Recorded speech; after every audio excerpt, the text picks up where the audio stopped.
안녕하십니까. 전문인력 여러분. 오늘 저는 그 언택트 시대 박물관에서 온라인 콘텐츠 저작권 쟁점에 대해서 강연을 하게 된 중앙대학교 법학전문대학원 교수 이규호입니다. 저는 대외적으로는 국제문화재법 연구회 회장을 맡고 있습니다. 그래서 박물관에 관련된 저작권 쟁점에 대해서 오늘 집중적으로 다뤄보도록 하겠습니다. 차례를 보시면요, 우선 제일 먼저 문화유산 복원과 문화유산 디지털화에 대해서 살펴보고요. 이어서 문화유산 디지털화의 일반적인 과정에 대해서 살펴보고, 문화유산의 디지털화 구축 공정, AI와 디지털 문화유산, 문화유산의 디지털화와 저작권 쟁점 순으로 문화유산과 관련된 그 도입 부분에서 저작권 쟁점들을 이제 도출하는 형태로 알려드리겠습니다. 그런 다음 본격적으로 여러분들이 어떤 그 저작권 쟁점이 문화유산과 관련해서 생겨날 수 있는지를 생각하게 한 다음 본격적으로 저작권 쟁점에 대해서 살펴보겠습니다. 그래서 저작권의 의미 분류, 저작권의 발생, 저작권의 주체, 저작권의 객체, 저작물의 성립 요건, 그 다음에 저작물의 유형, 그리고 실제로 여러분들이 맞춰보는 과정에 대해서 살펴볼 거고요. 그 다음에 2차적 저작물, 편집 저작물, 그다음 비보호 저작물에 대해서 살펴보고, 저작권 침해 성립 요건, 저작권 침해와 구제, 그 다음에 하나의 예로서 사진 작품 관련 저작권 침해 사건을 솔섬 사건 중심으로 살펴보도록 하겠습니다. 아무래도 박물관에서 사진이 많이 활용되니까 이 부분에 대해서 이제 집중적으로 살펴보겠다는 취지입니다. 네, 문화유산 복원과 문화유산 디지털화에 대해서 살펴보도록 하겠습니다. 지금 여러분이 보시는 그 화면에는 화염이 휩싸인 그 노트르담 대성당이 보이고 있습니다. 이 사진 이미지를 제가 갖다 쓰기 위해서는 거기 출처에도 나와 있듯이 크리에이티브 커먼스 라이선스를 받아야 합니다. 그렇듯 저작권은 굉장히 중요한 이슈죠. 근데 지금 제가 이 화면을 보여드린 이유는 문화유산 복원에 저작물이 활용될 수도 있다라는 것을 보여드리기 위해서 이 사안을 가져왔습니다. 해외 게임 매체들은 2019년 4월 15일 그 화재로 인해서 소실된 노트르담 대성당의 복원에 게임 어세싱 크리드 유니티가 자료로 활용될 수 있다고 보도한 바가 있습니다. 근데 한 가지 궁금해지는 건 이런 겁니다. 게임 어세싱 크리드 유니티는 어떻게 노트르담 대성당의 내부의 모든 사진들을 그 이미지를 게임에 담았을까요? 아마 그 대성당에 이미 허락을 받아서 했겠지만 그 건물의 외벽이 아니고 내벽에 뭐 최근에 보완됐다든가 이런 부분이 있다면은 그런 부분들은 다 저작물로 뽑았기 때문에 반드시 허락을 받았어야 될 겁니다. 근데 일단 게임은 저작물이 되니까 이걸 가지고 복원할 때에도 게임 회사가 노틀담 대성당에게 저작물에 대해서 이용 허락을 해줘야만 복원을 할 수가 있겠죠. 이렇듯 문화유산을 디지털화할 때는 저작물이 탄생하게 되고, 그 다음에 디지털화되어 있는 그런 2차적인 게임 저작물 같은 2차적 저작물 같은 경우 그걸 통해서 문화유산을 복원할 때에도 저작물에 대한 이용 허락이 필요하다는 점을 알 수가 있습니다. 우리나라에서는 문화유산의 디지털화를 2011년부터 이제 추진하게 됩니다. NHN과 문화재청이 문화유산 디지털을 재구축하기로 했고요. 이때 당시에 제가 보기에는 저작권에 대한 그런 개념은 없었던 것으로 보입니다. 그 다음에 AI와 디지털 문화유산 관련해서 국가문화유산 포털 사이트에서 국가문화유산을 디지털화하는 작업을 추진하고 있습니다. 근데 이게 AI랑 무슨 상관관계냐? 인공지능을 활용해서 국가문화유산을 좀 더 효율적으로 그다음에 신속하게 디지털화할 수 있다는 것이죠. 그러나 어느 순간이 되면은 문화유산의 디지털화가 나중에는 그 자체로 디지털 문화유산으로 정착될 가능성도 열려져 있다 이렇게 볼 수가 있겠습니다. 그럼 문화유산의 디지털화 공정 구축 공정을 보면은 우선 대상 문화재를 선정할 필요가 있죠. 사전 조사를 하고 스캔 방식을 결정을 하고 본 조사를 통해서 3차원 스캔과 매핑 소스를 촬영하고 데이터 후 처리를 하여 산출물을 제작하는 그런 과정을 거치게 됩니다. 그 산출물을 제작하는 과정이 도면이 나타나고 동영상 등이 나타나는데 이럴 경우 문화재청이나 그 발주처가 그 일종의 도급 계약이 될 텐데요. 이 도급 계약을 통해서 일을 하는 업체로부터 저작권 양수 계약을 체결하지 않으면은 나중에 저작권 문제가 발생할 수가 있습니다. 문화유산은 굉장히 오래되었기 때문에 저작권으로 보호를 받지 못하죠. 하지만 그것을 사진으로 찍는다든가 아니면 동영상으로 촬영하는 경우에는 2차적 저작물이 탄생하게 됩니다. 그럼 2차적 저작물에 대한 저작권은 원천적으로는 바로 그 업체, 수급 업체가 담당하게 가지고 있게 됩니다. 따라서 발주처인 박물관이나 박물관 협회가 이에 대한 저작재산권 양수 계약을 체결하지 않으면은 도급 계약과 별도로 체결하지 않으면은 문제가 발생할 수 있다라는 것이죠. 자, 그 다음에 이제 그 구축 과정의 다음 단계는 광대역 스캔입니다. 기준점을 측량하고 광대역 스캔을 하고 매핑 소스를 촬영해서 그 정합성을 확인한 다음 노이즈를 제거하며 기준점을 입력해서 매핑을 하는 그런 과정을 거치게 됩니다. 자, 그 다음 정밀 스캔 과정입니다. 정밀 스캔을 해서 매핑 소스를 촬영하고 노이즈를 제거하며 정합성을 확인하고 3D 모델링을 해서 매핑을 하는 그런 단계를 거치게 됩니다. AI와 디지털 문화유산에 대해서 살펴보도록 하겠습니다. 박진호 선생님께서 가상현실 시대의 인공지능 콘텐츠라는 주제로 2020년 5월 29일에 차세대 콘텐츠 재산학회에서 발표한 자료를 참조를 하겠습니다. 지금 여러분들이 보시는 그 화면은 석굴암 화면입니다.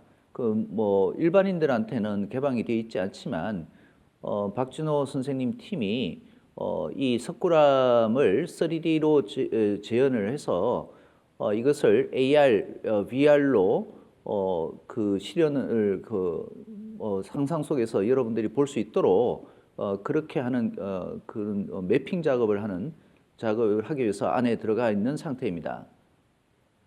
그럼 여기서 AI와 디지털 문화유산은 어떤 차이냐? 문화유산을 디지털화하는 데 있어서는 인공지능을 활용하는 경우가 있고 그 인공지능을 활용해서 문화유산이 디지털화가 되면은 이게 바로 학습용 데이터 세트가 이제 만들어지는 것이죠.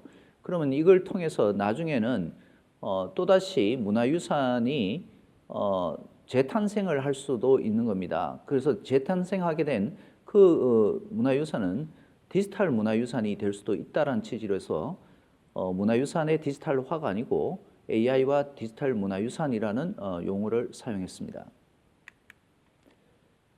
자, 이 보시면은 겉면으로 유리창으로 가려져 있고 안에 이제 출입할 수 없지만 AR과 VR을 만들기 위해서 실제로 이제 그 촬영팀이 안에 들어갔습니다. 자, 여기 보시면은 카메라가 설치되어 있죠. 그래서 사면에서 보통 일반인들은 정면만 보지만 측면, 그 다음에 후면, 그 다음에 상단에서 다 석굴암의 그 본자를 촬영을 해서 이를 AI가 학습하도록 하는 그런 작업을 하였습니다. 자, 그러면은 이런 문화유산의 경우에 문화유산 자체는 저작권이 없지만 이 문화유산을 촬영하거나 아니면 문화유산을 그 AI를 활용해서 저작물로 만들어내는 과정, 이런 과정을 통해서 저작물이 탄생하고 이를 잘 처리해야 된다는 것이 그 전문 인력이 알아야 될 부분이 아닌가라는 생각이 듭니다. 자, 다음으로 보시면은 바로 여기 고흐죠. 네덜란드에 가보시면은 그 암스테르담에 고흐 박물관이 있습니다. 그 고흐 미술관 이라고도 얘기하지만 이 고흐 박물관에 가시면은 그 그림마다 설명을 해주죠. 그 설명을 이렇게 들으면은 대호와 그 다음에 고흐가 실제로 대화하는 그런 장면을 대사 처리를 해서 오디오로 들려주게 됩니다. 그 목소리는 당연히 고흐도 아니고 대호도 아니죠. 제3자인 그 성우가 그 목소리를 대변을 해주고 그 스크립터도 이제 직접 써주는 형태입니다. 그러면 그 스크립터, 즉 대본 같은 경우에 그 경우에도 저작물이 탄생하게 되는 것이고 그 스크립트를 통해서 읽는 성우 같은 경우에 실련자로서의 권리가 발생하게 됩니다. 자, 이런 부분들은 다 이 비대면 사회에서 박물관에서 고려해야 될 것 같습니다. 특히 뭐 2.5 단계로 방역 단계가 상향 조정되면은 공공기관에 출입이 되지 않게 됩니다. 제한되고 그렇기 때문에 박물관을 가지 못하는 사람들한테는 박물관의 그 유물, 문화유산을 향유할 수 있도록 AR이나 VR을 적극적으로 활용할 수밖에 없을 것이고 그 과정에서 저작물이 탄생한다라는 것입니다. 자, 그래서 코비드-19 대유행 시대에 있어서 문화유산을 디지털하는 작업은 가속될 수밖에 없을 것이고요. 이와 관련해서 저작권 쟁점은 필연적으로 나타난다, 이렇게 말씀드릴 수가 있겠습니다. 그래서 문화유산의 디지털화를 하는 과정에서 AR, 그 다음에 VR, 그 다음에 혼합현실인 MR 기술을 활용하게 되고요.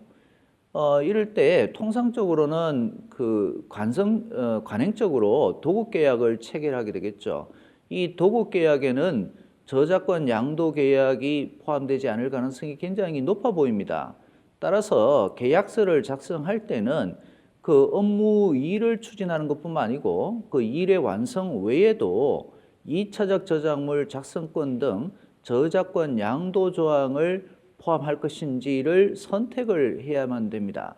그렇지 않으면은 나중에 그 업체와의 관계에서 용역 업체와의 관계에서 저작권 분쟁이 발생할 가능성이 굉장히 높다, 이렇게 말씀드릴 수가 있겠습니다. 그 다음에 AR, VR, MR 기술을 위하여 문화유산을 디지털화하는 경우에 이런 경우가 저작재산권 제한 사유에 해당돼서 자유이용이 가능한가라는 것도 한번 살펴볼 필요가 있겠습니다. AR이나 VR이나 MR 기술을 활용할 경우에 건물 외벽의 경우, 박물관이나 미술관 외벽의 경우에는 저작권법 제35조의 저작재산권 제한 사유, 파노라마의 자유라고 흔히 부르기도 하는데 그럴 때는 별로 문제가 발생하지 않습니다. 근데 건물의 내부, 박물관 내지 미술관의 내부 인테리어가 1400년대, 1300년대, 1200년대에 만들어진 것이 아니고 최근에 만들어져서 저작권자가 별도로 있는 경우, 이럴 때는 그 내부 인테리어에 대한 저작권 쟁점이 발생할 수밖에 없습니다. 그래서 건물 밖을 촬영하는 것과는 달리 건물 밖이 아닌 건물 내부 인테리어에 대해서 촬영이 되는 경우, 특히 AR이나 VR이나 MR 같은 경우에는 문화유산뿐만 아니고 그 문화재뿐만 아니고 문화재를 비롯한 그 내부의 전반이 다 볼 수 있습니다. 그럴 경우에 저작권 문제가 발생을 하게 됩니다. 또한 제가 좀 전에 설명한 바와 같이 고호 그림에서 나타난 바대로 문화유산을 설명하기 위한 캐릭터의 음성권, 이건 민법상의 음성권이 문제가 되고요. 그 다음에 그 캐릭터를 실현하는 실현자, 그러니까 성우가 되겠죠. 그 성우의 실현자로서의 권리, 이 저작권법상에 보장되는 실현자로서의 권리가 문제가 될 수가 있고요. 그 다음 캐릭터에 대한 그 자체가 만약에 애니메이션 캐릭터를 쓰는 경우에 그 저작권 문제가 발생할 수가 있습니다. 그래서 다양한 쟁점이 그 비대면 사회에서 발생할 수 있기 때문에 이런 점을 고려해서 새로운 컨텐츠를 만들어 가야 된다라고 생각을 합니다. 그럼 본격적으로 저작권 쟁점을 살펴볼까요? 저작권의 의 및 분류를 보도록 하겠습니다. 그 저작권법이 보호하는 권리는 저작권과 저작인저권으로 분류할 수가 있습니다. 저작권은 영어로 표현하자면은 카피라이트가 되고요. 저작인저권은 네이버링 라이트라고 그렇게 되어 있습니다. 이 카피라이트라는 용어는 복제권이라고 얘기할 수도 있는데 사실 저작권의 지분, 저작재산권의 지분권으로서 복제권이 있습니다. 그 밖에 방송권도 있고요, 공연권도 있고요, 다양한 권리가 있는데 왜 그 카피라이트라고 했을까요? 이 저작권이 발생한 그 시점으로 보게 되면은 복제권이 가장 강력한 권리였습니다. 그때 당시에 TV가 있을 리 만무했고 라디오가 있을 리 만무했다 이거죠. 따라서 그 시대의 발전상에서 보면 초기 단계에서는 금속 활자가 나타나면서부터 복제권이 중요하게 됐고 그때 당시에는 바로 복제권과 저작권 사이에 등식이 성립했던 시기입니다.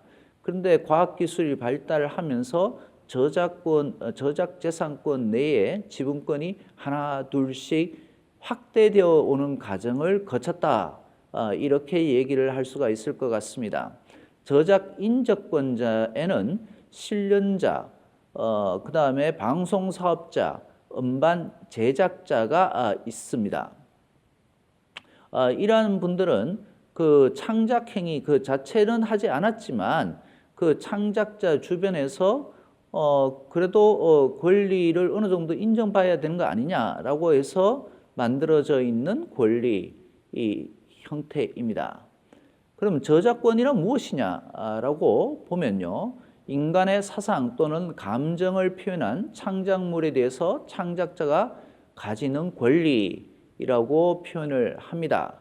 그러다 보니 인간의 사상 또는 감정을 표현한 창작물이 아닌 인공지능에 표현한 창작물은 생성물이라고 얘기하겠죠. 창작은 인간만이 할 수 있으니까 그 생성물은 저작권이 부여되지 않습니다. 그래서 최근에 인공지능이 표현한 생성물에 대해서 창작성을 인정할 것이냐 말 것이냐에 대한 논의가 계속 반복적으로 나타나는 것은 바로 시대상, 지금 현재 인공지능 산업이 발달하면서 필연적으로 나타나는 어떤 외부 효과다 이렇게 얘기를 할 수가 있겠습니다.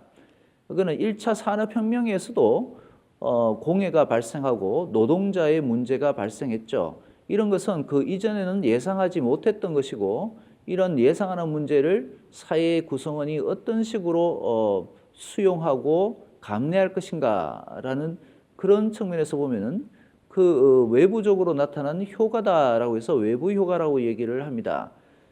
자, 그러면은 인공지능에 의해서 생성된 생성물에 대해서 인공지능의 생성물에 대해서 저작권을 인정할 것인지 말 것인지 문제도 역시 외부 효과다 이렇게 법경제학자들은 표현을 하고 있다 이렇게 얘기를 할 수 있겠습니다.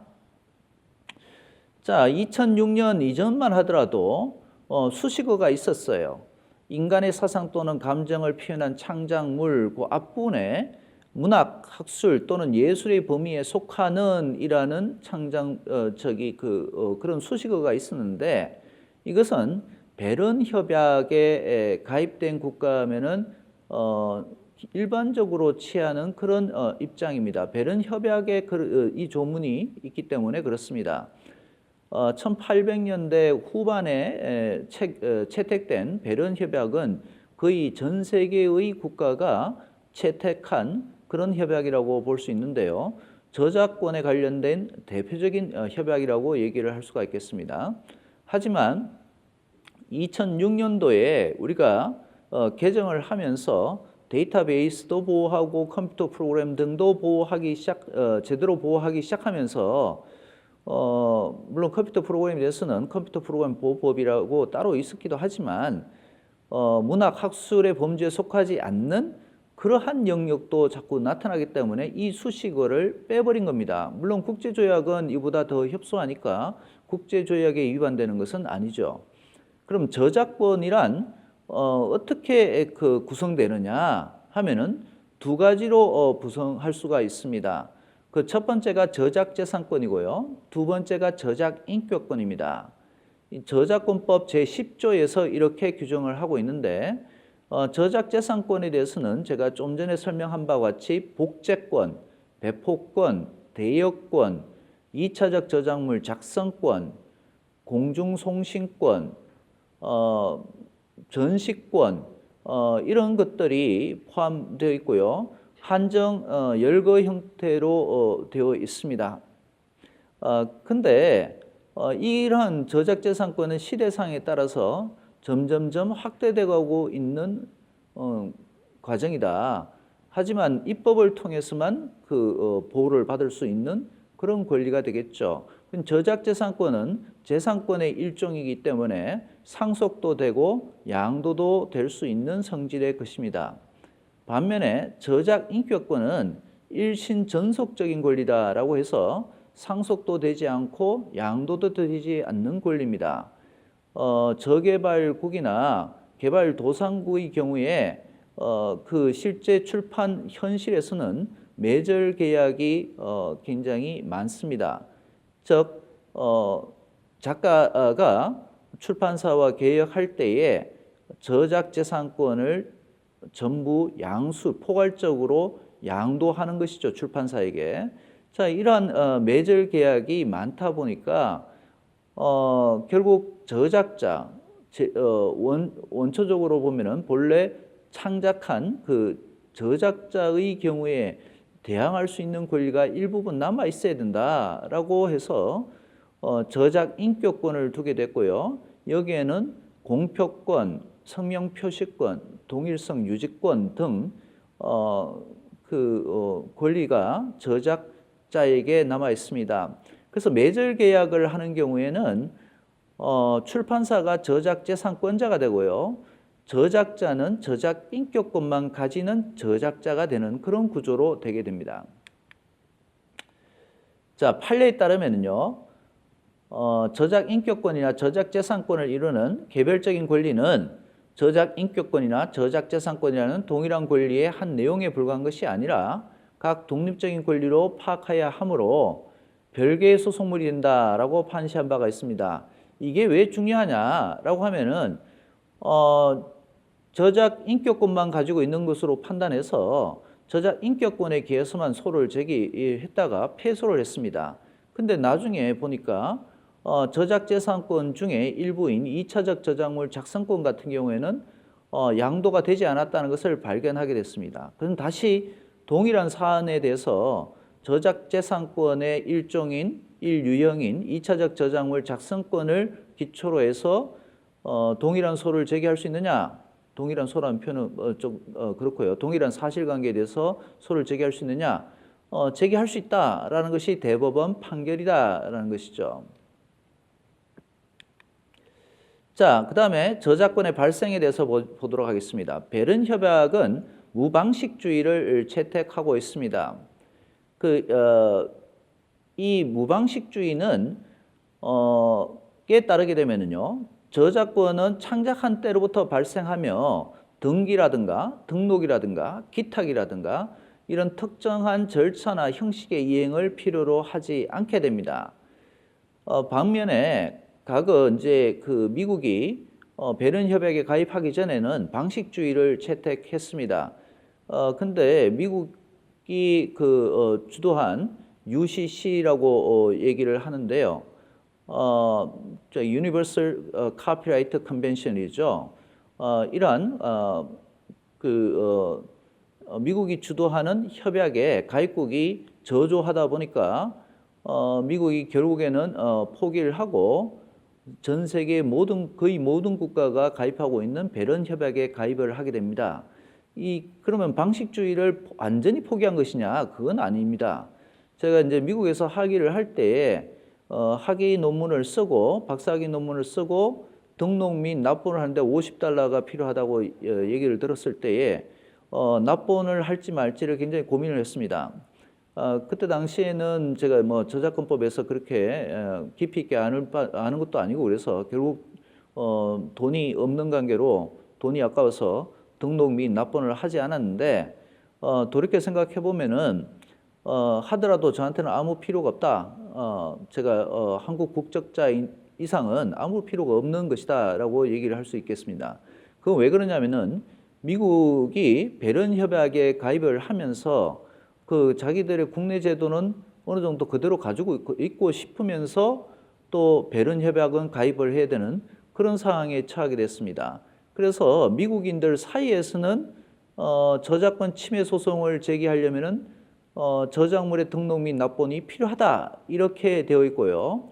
만약에 미국인이 아닌 사람에 대해서는 등록 및 납본이 필요 없다. 왜? 그때는 베른 협약을 적용해야 되니까 그렇다 이렇게 되는 것이죠. 그러니까 저 같은 경우는 한국인이니까 등록 및 납본은 어차피 필요 없다 이렇게 얘기를 할 수가 있겠습니다.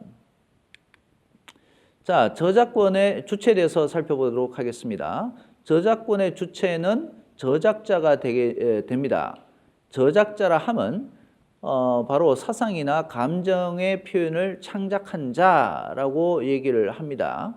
그래서 미성년자와 같은 제한 능력자뿐만 아니라 원저작물을 기초로 하는 2차적 저작물 작성자, 그 다음에 소재의 배열, 선택, 구성에 창작성이 있는 편집 저작물의 작성자도 저작자에 포함됩니다. 다만 2차적 저작물은 원저작물을 기초로 하는 관계로 당연히 원저작물의 저작자로부터 허락을 받아서 2차적 저작물을 작성하지 않으면 위법하게 되겠죠. 그렇다 치더라도 자기가 추가적으로 창작성을 부여한 그 부분에 대해서는 창작자로서 저작자로서 권리가 인정이 됩니다. 그 다음에 소재의 배열, 선택, 구성에 창작성이 인정이 되는 편집 저작물의 작성자도 저작자가 되는데 그러면 소재의 저작자에 대해서 당연히 이용 허락을 받아야 되겠죠. 허락을 받아서 편집 저작물을 작성하지 않으면 역시 소재 저작물 저작자에 대해서는 저작권을 침해하는 것이 된다. 이렇게 얘기할 수 있겠습니다. 그 다음 법인 등의 명의로 공표되는 업무상 저작물의 저작자는 계약 또는 근무규칙 등의 다른 정함이 없는 때에는 그 법인 등이 된다. 다만 컴퓨터 프로그램 저작물의 경우 공표될 것을 요하지 아니한다. 전문 인력 여러분께서는 이 조문을 굉장히 유심히 살펴봐야 될 것 같습니다. 왜 그러냐 하면은 박물관에 근무를 하면은 작성하는 것들이 여러분이 근무규칙이라든가 아니면은 근로계약서에 따라서 다른 정함을 거기에다가 본인이 작성하는 것들이 당연히 본인의 저작물이 된다라고 돼 있지 않고요. 박물관의 저작물로 된다라고 돼 있을 겁니다. 따라서 법인 등의 명의로 공표되는 것을 예정하고 있다면은 당연히 박물관이 저작자로 되고요. 만약에 박물관이 저작자로 되는 것을 막으려고 한다면은 개인 명의로 표지에다가 개인 명의로 공표하는 방식은 그럴 때는 박물관이 저작자로 되지 않습니다. 근데 여기서 공표되는이라는 표현은 굉장히 주의를 기울여서 입법이 된 것이다. 공표된이 아니고 공표되는이라는 것은 공표된 것뿐만 아니고 공표될 것을 예정하고 있는 상태. 그러니까 내부적으로 내부 문건으로는 있겠지만 이미 공표될 것을 예정하고 있는 그런 상태에서는 당연히 그 법인 등이 그 박물관이 그 저작자로 된다라는 것이죠. 다만 그 컴퓨터 프로그램 저작물의 경우, 소프트웨어 같은 경우에 공표될 것을 요하지 않는다. 이것은 무슨 말이냐면요. 소프트웨어 산업은 굉장히 그 속도가 빠릅니다. 그러다 보니까 소프트웨어를 한 중간 정도 개발하다가 개발진이 딴 회사로 옮겨가는 경우에는 그러면은 만약에 그 개발자가 이건 내가 개발했어라고 하고 특히 공표될 예정이 아니었다 아직까지는 당연히 그럴 경우에는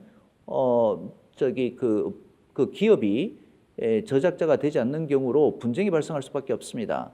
따라서 그 라이프 사이클이 굉장히 짧은 소프트웨어 같은 경우에는 공표될 것을 요하지 않고 바로 그 기업이 저작자로 되도록 해야지 분쟁을 일거에 효과적으로 해소할 수 있다라고 해서 단서 규정을 둔 겁니다. 자, 그 다음에 저작자 또는 저작권자의 추정 규정입니다. 저작물의 원본이나 그 복제물의 저작자로서의 성명 또는 그의 예명, 아호, 약칭 등으로서 널리 알려진 것이 일반적인 방법으로 표시된 자나 저작물을 공연 또는 공중송신함에 있어서 저작자로서의 실명 또는 저작자의 널리 알려진 이명으로서 표시된 자의 경우에는 저작자로서 그 저작물에 대한 저작권을 가지는 것으로 추정한다라고 규정을 하고 있습니다. 말이 왜 이렇게 어렵습니까? 여러분들이 이해하기 어려울 거예요. 쉽게 얘기하면 이렇습니다. 김용옥 선생님 계시죠? 그분의 호는 도울입니다. 그러면은 그분이 책을 쓸 때에 도울지엄 이렇게 썼다는 것이죠. 그거는 그분의 쉽게 말하면 호죠. 호로 널리 알려진 것을 그럼 일반적인 방법이 뭡니까? 그 표지에다가 지연이라고 표현하는 그러면 그분이 바로 거기에 대해서 저작자로서 저작권을 가지는 것으로 일반적으로 추정합니다. 하지만 이게 번복이 되는 경우가 있습니까? 그렇죠. 왜? 표지가리를 하는 그런 교수들이 간혹 있지 않습니까? 그래서 표지가리로 딴 사람 책에다가 그 표지에만 자기가 집필한 것으로 해서 하는 경우에 당연히 그 사람은 저작권을 가지지 않죠. 그러니까 추정이 번복되는 것이죠. 어찌됐든 간에 이건 진정한 저작자가 완전히 확정되지 않는 그 무방식주의를 채택하는 그런 시스템 하에서는 이런 규정이 있어야지 그 거래 상대방의 이해관계를 어느 정도는 조율할 수 있다. 그래서 거래의 활성화를 위해서라도 반드시 필요한 조문이다. 제가 그 2011년도에 미국 교수랑 독일의 판사랑 같이 책을 캠브리지 유니버시티 프레스에서 출판하는 데 있어가지고요. 미국 그 볼티모어 주립대학교 교수인 제임스 맥사이너 교수가 저한테 요청을 한 건이 있습니다. 어떤 거냐면은 한국 법정을 보여주는 캐리커처를 사파로 넣었으면 좋겠다라고 얘기를 해서 저보고 이제 저작권 문제가 발생하지 않게끔 처리해달라고 했어요. 그래서 제가 이제 찾아보니까 그 온라인상에는 저작자 표시가 없는 저작물이 너무 많은 거예요. 이럴 경우 그럼 도대체 누구랑 연락해서 이 저작권을 처리할 것인가 고민을 할 수밖에 없겠죠. 그럴 때는 그걸 최초로 이제 그걸 발행한 사람, 그걸 공연한 사람, 그 다음에 소프트웨어 같은 경우 그걸 공표한 사람이 저작재산권을 가진 건 저작자는 알 수 없는 거지 않습니까? 표시가 안 됐으니까 저작재산권을 가지고 있는 것으로 추정하는 그런 방식을 취하고 있습니다. 이것도 거래의 활성화를 위한 것이죠. 결국 제가 이제 그 건에 대해서는 어떻게 처리했느냐? 모 대학교 대학원에 있는 그 모 대학원의 애니메이션 학과에 다니는 대학원생이 한테 용역을 주고 그 법정을 그 묘사한 캐리커처를 네 개의 이미지를 받았습니다. 그리고 계약을 체결했습니다. 저작재산권 양도 계약을 체결해서 저작재산권을 제가 다 양수하는 형태로 그렇게 처리를 했습니다. 근데 이제 문제는 뭐냐면은 이제 저작재산권은 전적으로 제가 되죠. 하지만 제가 할 수 없는 영역이 있습니다. 제가 저작 인격권은 없다고 얘기를 하겠죠. 그럼 저작 인격권이 없기 때문에 그 저작물을 변형을 너무 많이 하는 경우, 뭐 예를 들면은 지금은 이미지로 돼 있지 않습니까? 갑자기 거기에 나오는 법관이 갑자기 뛰쳐다니는 그런 3D를 만든다든가 이럴 때는 2차적 저작물이 탄생하는 것이고 이거는 동일성 유지권을 침해할 가능성이 굉장히 높습니다. 그래서 그런 것은 할 수가 없다. 그렇게 얘기를 할 수 있습니다. 어차피 책이 뭐 실는 거니까 뭐 저한테는 그런 문제는 발생하지 않았습니다. 공동 저작물에 대해서 살펴보도록 하겠습니다. 공동 저작물은 2인 이상이 공동으로 창작한 저작물로서 각자의 이바지한 부분을 분류하여 개별적으로 이용할 수 없는 그런 저작물을 공동 저작물이라고 합니다. 저작권법 제2조 제21호에 규정이 되어 있는데 애니메이션을 창작하는 분들 사이에는 공동 저작물에 해당되는 경우가 다수 있습니다. 예컨대 그런 A가 쓰고 그림은 B가 창작하는 경우 이럴 경우에 공동 저작물로 됩니다. 공동 저작자는 공동 저작물을 창작한 저작자인데요. 이걸 결합 저작물과 구별할 실익이 굉장히 큽니다. 왜 그러냐? 공동 저작물에 해당되면은 그 권리 행사도 공동으로 해야 됩니다. 만약에 1인이 행사를 하는 경우에 다른 공동 저작자의 동의가 없으면은 그것은 무효가 됩니다. 따라서 반드시 권리 행사도 공동으로 해야 되겠죠. 그러다 보니까 만약에 애니메이션 같은 경우에 공동으로 창작을 하고 난 다음에 서로 간의 사이가 나빠져서 나중에 이제 그 그림만 별도로 쓰겠다. 그럴 때 공동 저작물로 분류가 되는 경우 그렇게 할 수가 없게 된다라는 것이죠. 그래서 동업을 할 때는 굉장히 이런 부분은 주의해야 되는 것이고 만약 박물관이 이런 애니메이션을 쓸 때는 그림이 누구에 속하고 그 다음에 그 공동 저작물에 해당되는지 여부를 면밀히 살펴볼 필요가 있는 것이다 라는 것이죠. 그 다음에 이제 그 결합 저작물은 단독 저작물이 단순히 결합한 것에 불과하므로 자신이 기여한 부분에 대해서 단독으로 자유롭게 권리 행사를 할 수가 있게 됩니다.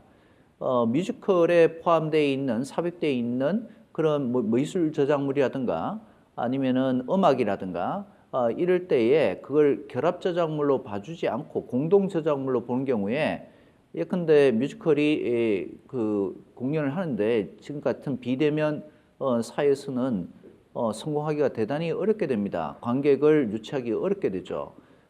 그럴 경우에 나중에 음악이라도 별도로 쓸 수 있도록 해주지 않으면 문제가 발생하죠. 그러면 당연히 그 경우는 결합 저작물로 보는 것이 타당할 수밖에 없다라는 것이고요. 그렇기 때문에 공동 저작물로 볼 것인지 아니면 결합 저작물로 볼 것인지는 굉장히 실제에 있어도 중요하다 이렇게 말씀드릴 수가 있겠습니다. 자, 그 요건을 한번 보겠습니다. 첫 번째로 개별적 이용이 불가능해야 됩니다. 그 이전에는 분리 가능설과 개별적 이용 가능성설이라고 학설이 대변되었지만 이미 우리나라는 입법적으로 후자인 개별적 이용 가능설을 채택하고 있습니다.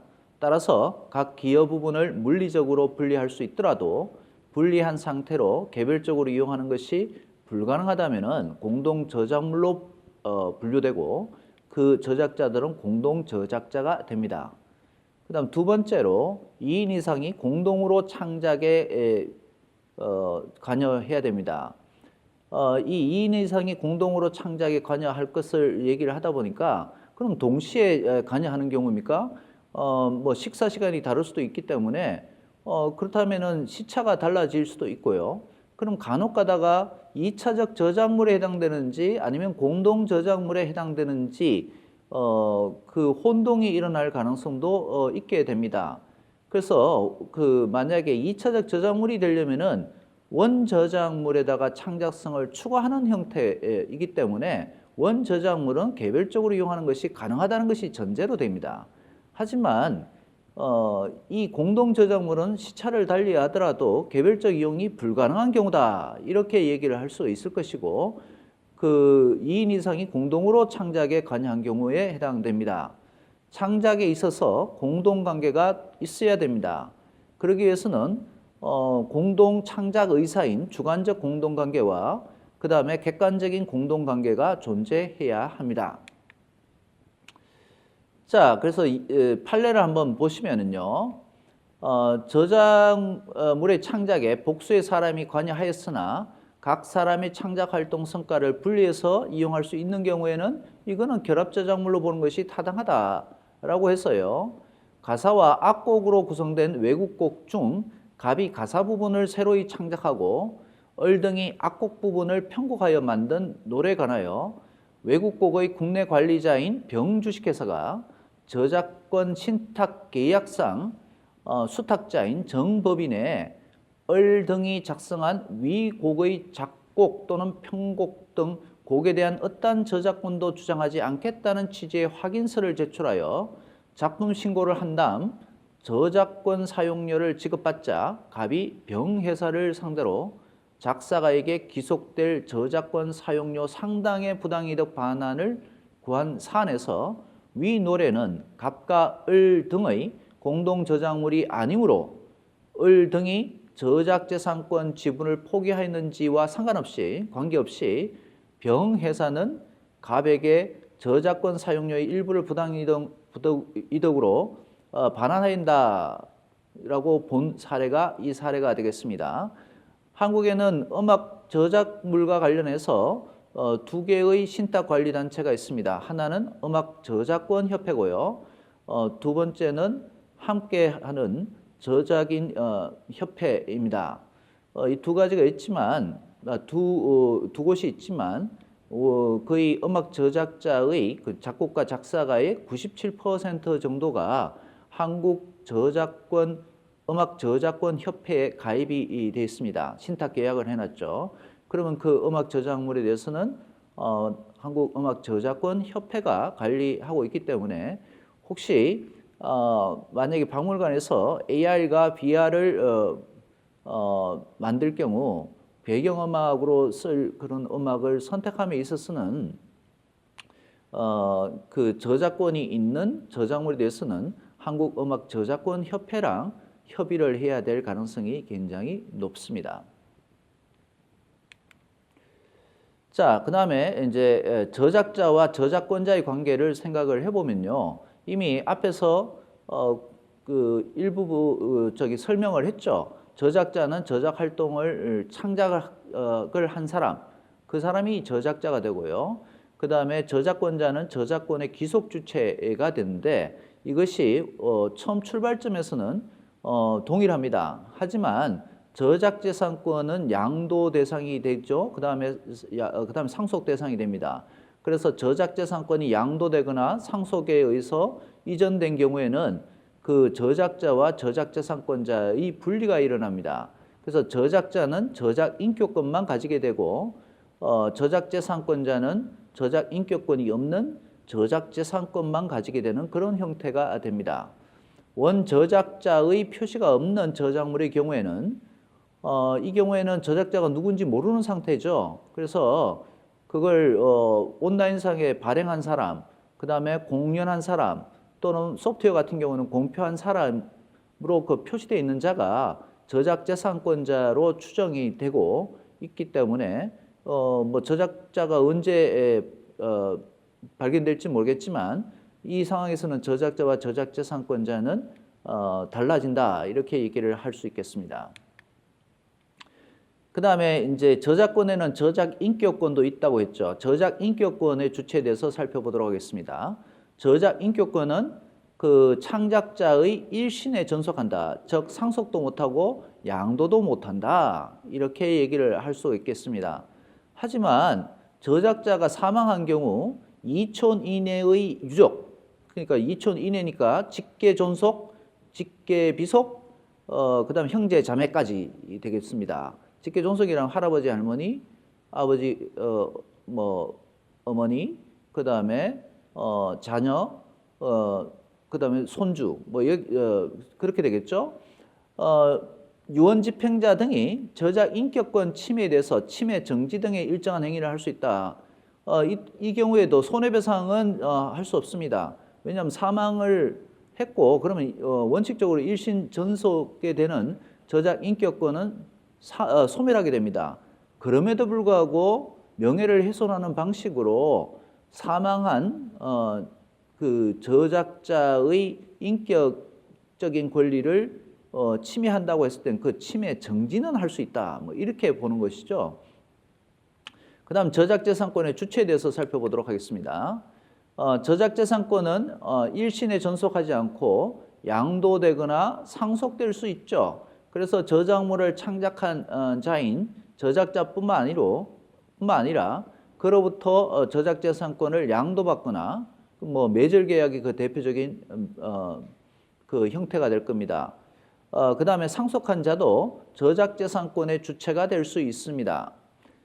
영상 저작자와 영상 저작물의 제작에 협력할 것을 약정한 자. 도대체 이 표현이 뭡니까? 이게 굉장히 어렵습니다. 그 예를 들면 이런 겁니다. 땡제이 엔터테인먼트 뭐 이런 영화 제작사가 있겠죠. 그 영화 제작사의 후원을 받아서 감독이 영화를 제작하게 됩니다. 그러면 그 감독도 영화를 제작하게 되고 그 다음에 배우가 거기 출연하게 되죠. 거기에는 조연출도 있죠. 바로 이런 그 감독, 조연출, 그 다음에 시나리오 작가, 배우 이런 분들이 바로 영상 저작물의 제작에 협력할 것을 약정한 자가 됩니다.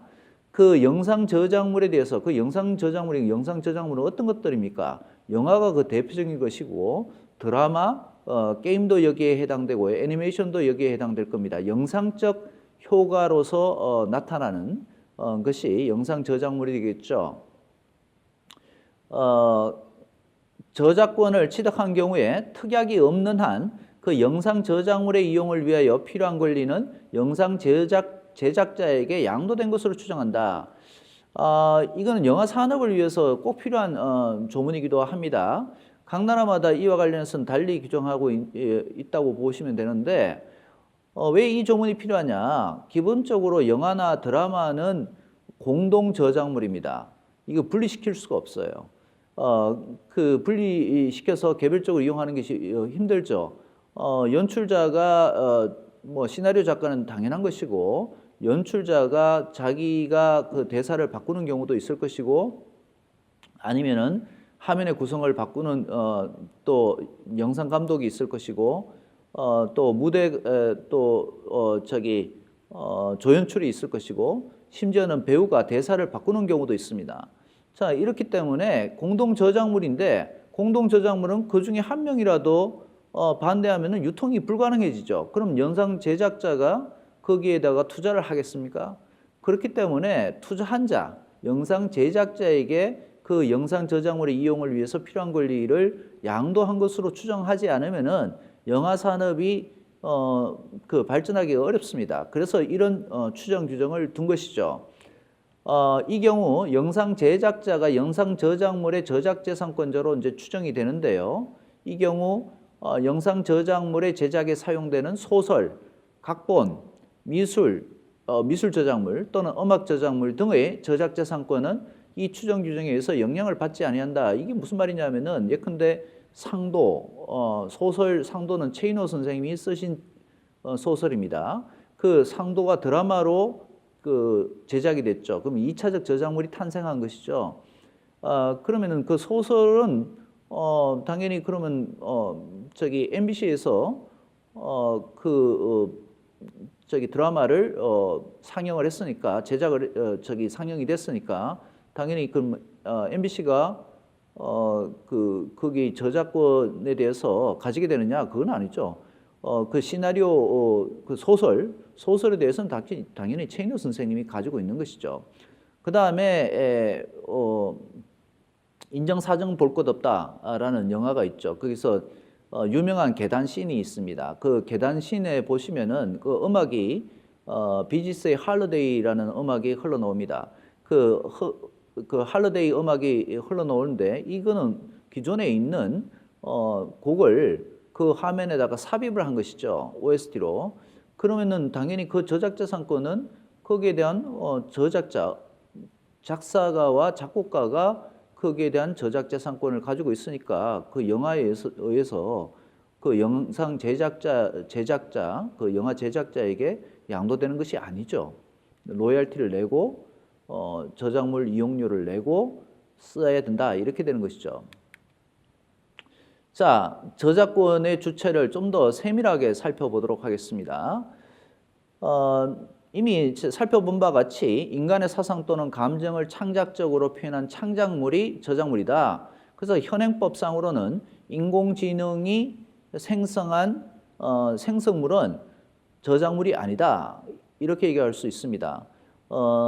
구글이 만든 AI인 아론이 생성한 페인팅이 있습니다. 그 페인팅이 거의 크리스티 경매소에서 50만 달러에 팔렸습니다. 거의 50만 달러에 육박하게 팔렸습니다.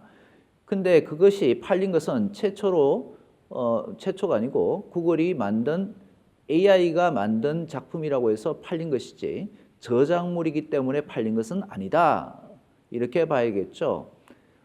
그러면은 저작물이 되기 위해서 요 표현들을 하나하나 짚어갈 필요가 있겠습니다.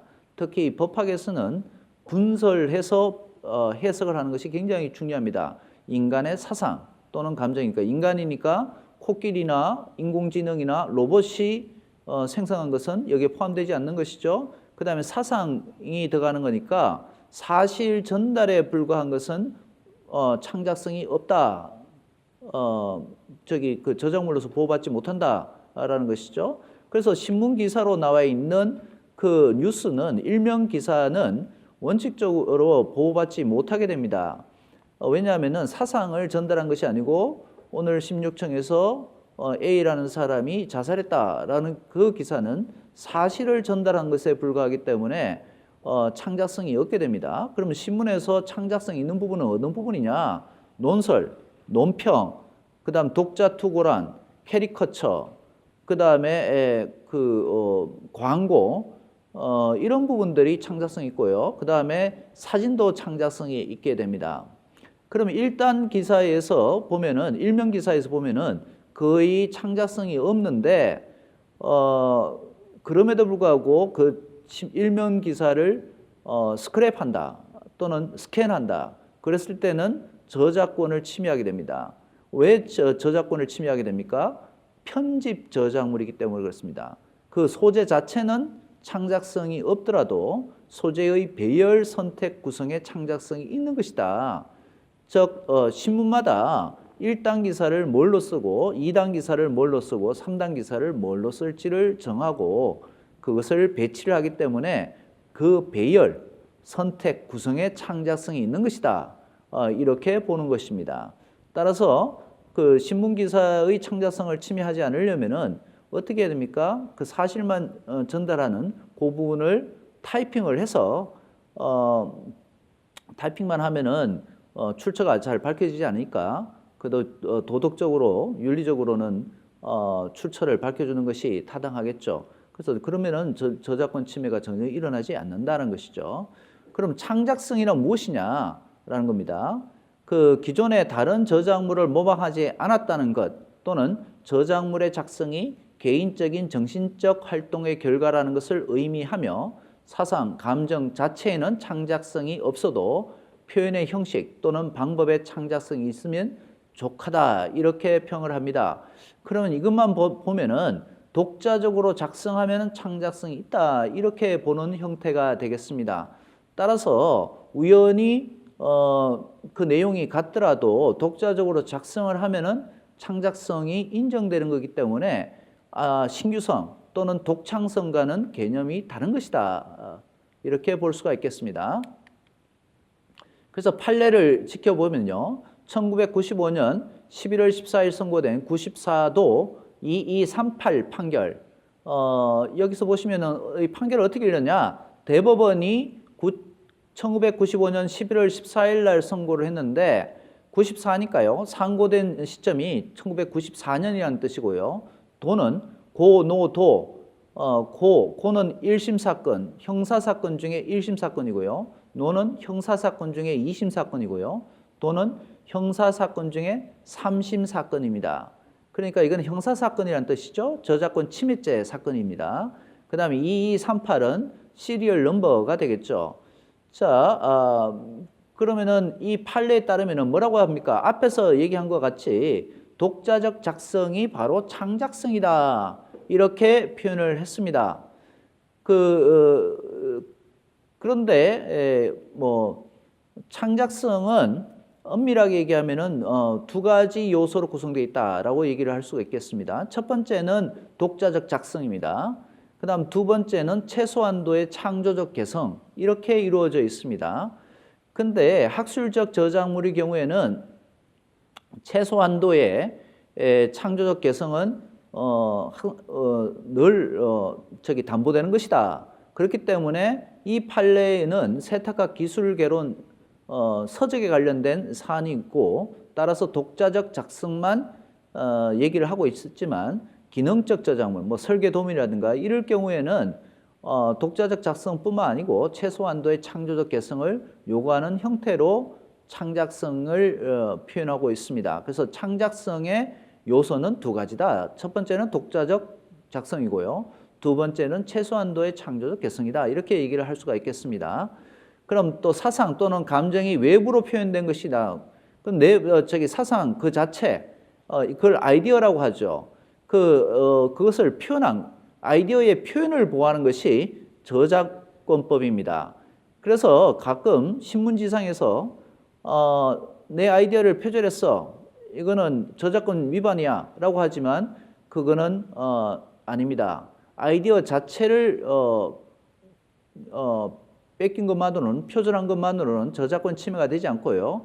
아이디어를 표현한 것, 그 자체를 뺏겨야지만이 그 아이디어의 표현을 뺏겨야지만이, 표절해야지만이 저작권 침해가 된다라고 얘기를 할 수가 있습니다. 자, 이에 대한 정의 규정은 없지만 저작권법 제7조 5호에서 사실의 전달에 불과한 시사 보도는 저작물에 해당하지 않는다라고 규정한 취지는 저작물의 정의에 해당되는 사상 또는 감정의 뜻이 내포되지 않은 단순한 사실 자체는 보호하지 않겠다 하는 당연한 규정이어서 이는 주의 규정에 이제 불과하다 이렇게 평가를 할 수 있겠습니다. 그 다음에 표현 이어야 되죠. 근데 이걸 꼭 유형 매체에 고정할 필요까지는 없습니다. 따라서 원고 없이 한 즉흥적인 연주라든가 강연, 연설, 무용도 보호됩니다. 영미법계인 미국, 영미법계 국가인 미국이나 영국의 경우에는 유형 매체에 고정된 것만 보호를 해줍니다. 그 차이가 클 것 같으냐? 별로 큰 차이는 없어 보입니다. 한미 자유무역협정을 협상, 교섭을 함에 있어서 미국 측이 우리 측에다가 한국 측은 유형 매체의 고정이 있지 않더라도 보호를 해준다고 하는데 그러면 그 산업 규모는 어느 정도 되느냐? 우리가 제시한 바는 고시원에서의 강의라든가 그 다음에 요가 동작이라든가 이런 것을 주장을 했는데 그 산업 규모를 얘기해 달라고 하니까 우리가 생각한 바가 없으니까 그냥 굉장히 논리가 궁색해졌죠. 어차피 실제로 그 침해 사례가 있지 않고 예컨대 예를 들면 이런 거죠. 싸이의 말춤, 그 말춤을 개발한 분이 있죠. 근데 사람들이 현장에서 누가 말춤을 추고 있는데 그걸 따라했다. 그럼 따라하면은 그게 저작권 침해가 되느냐? 우리 법상으로는 그럼 저작권 침해가 된다 이거죠. 물론 그 침해가 되지만 저작재산권 제한 사유에 해당된다 그러면 그걸 공정이용으로 볼 수는 있겠습니다. 하지만 원칙적으로 우리는 표현 매체, 유형 매체 고정이 필요 없기 때문에 그 표현이 유형 매체에 고정되지 않더라도 보호해주는 그런 방식을 취하고 있다라는 것이죠. 글쎄, 뭐 이거는 타당한지는 잘 모르겠습니다. 다만 영상 저작물은 유형 매체 고정이 필수적이다. 그 요건을 할 수밖에 없겠죠. 그래서 이제 결국 그 한미 자유무역 협정에서는 양국이 각자의 입장을 서로 존중하는 형태로 끝나버렸습니다. 그 다음에 국내에서 저작물로 보호받을 수 있는 것은 우리나라 국민의 저작물, 그 다음 우리나라에서 상시 거주하는 외국인 또는 무국적자 및 대한민국 내에 주된 사무소가 있는 외국 법인을 포함하여 그 외국인의 저작물, 그 다음 국내에서 최초로 공표된 외국인의 저작물, 여기서 중요한 것은 외국에서 공표된 날부터 30일 이내에 우리나라에서 공표된 저작물을 포함한다 되어 있기 때문에 외국에서 상영을 하면서 30일 동시 상영을 한국에서 하는 이유가 바로 국내의 저작물과 동일하게 보호받기 위한 하나의 방책이다 이렇게 얘기를 할 수 있겠습니다. 다만 외국인, 우리나라에 상시 거주하는 외국인 및 무국적자를 제외한 그 저작물의 경우에는 그 외국에서 우리 국민의 저작물을 보호하지 아니하는 경우에는 그에 상하게 조약 및 이 법에 따라 의한 보호를 제한할 수 있다. 상호주의를 채택하고 있습니다. 저작재산권과 소유권을 구별할 필요가 있습니다. 전문 인력 여러분들께서 특히 소유권과 저작재산권을 구별하는 것이 대단히 중요하다라고 생각을 합니다. 왜냐하면은 박물관에 소장하고 있는 문화재의 경우에는 대부분 소유권이 문제되는 경우입니다. 하지만 경우에 따라서 그 도록을 만든다든가 그럴 때는 저작재산권이 그 탄생을 하는 것이죠. 그렇기 때문에 소유권과 저작재산권은 분리해서 생각을 해야 된다라는 것입니다. 그래서 소유권은 물건 위에 성립하는 권리인데 반해서 저작재산권은 저작권의 정신적 창작 활동의 산물인 저작물에 대해서 성립하는 권리다 이렇게 얘기를 할 수가 있겠습니다. 예를 들어서 작가의 수필이 게재된 원고 용지가 있다면은 이거는 소유권의 대상이죠. 문구점에 가서 원고 용지를 써서 집필하는, 요즘은 뭐 그런 분들이 없겠지만 그 원고 용지에 기재된 소설의 내용 그 자체는 표현이기 때문에 저작물로서 저작재산권의 대상이 되는 것이다라는 겁니다.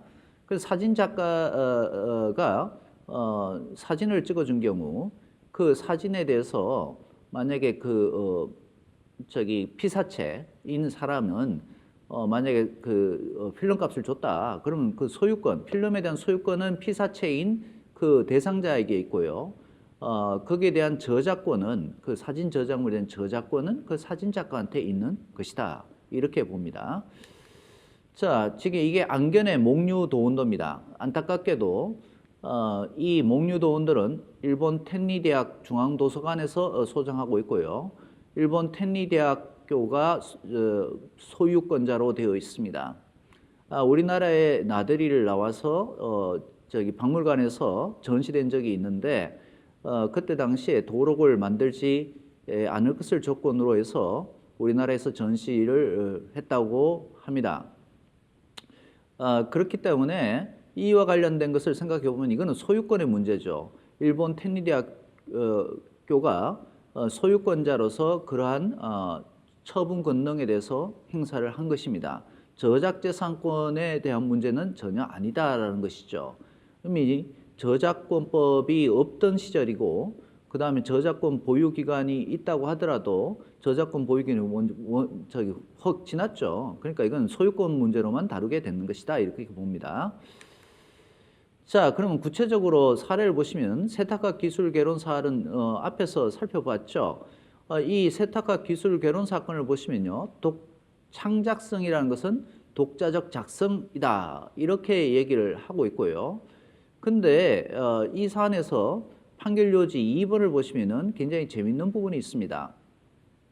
피해자의 저작이 원저작물과의 관계에서 이것을 토대로 하였다는 의미에서는 종속성을 인정할 수 있어서 소위 2차적 저작물에 해당한다 할지라도 원저작자에 대한 관계에서 저작권 침해로 되는 것은 별 문제라고 저작권법상 2차적 저작물로서 보호된다. 이게 무슨 말이냐면요. 그 세탁학 기술 개론의 집필자가 대학교 교수자입니다. 그리고 대학 교수자가 여러 제자를 두고 있죠. 문화생으로서. 그 제자들이 집필한 부분이 1장부터 4장, 5장까지 되고요. 그 다음에 교수자가 집필한 부분이 6장, 7장입니다.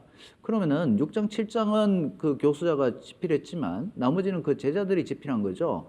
그 제자들과의 관계에서 그 교수는 허락을 받지 않았습니다. 근데 그걸 그냥 출간해버린 거죠. 그러면 6장, 7장에 대해서는 본인이 저작자로서 당연히 그 침해자를 고소해서 저작권 침해죄가 피고인이 저작권 침해죄를 범하게 되는 것이지만 이 2차적 저작물 저작자인 그 스승도 원저작자인 그 제자들과의 관계에서는 1장부터 5장까지는 저작권 침해한 것이다 라고 해서 일종의 방론을 판결 요지 2에서 제시한 것이다 이렇게 보면 됩니다. 자, 2005년 1월 27일 선고된 2002도 965 판결을 보시면요. 이건 설비 제한서 도면 사건이라고도 얘기하는데요.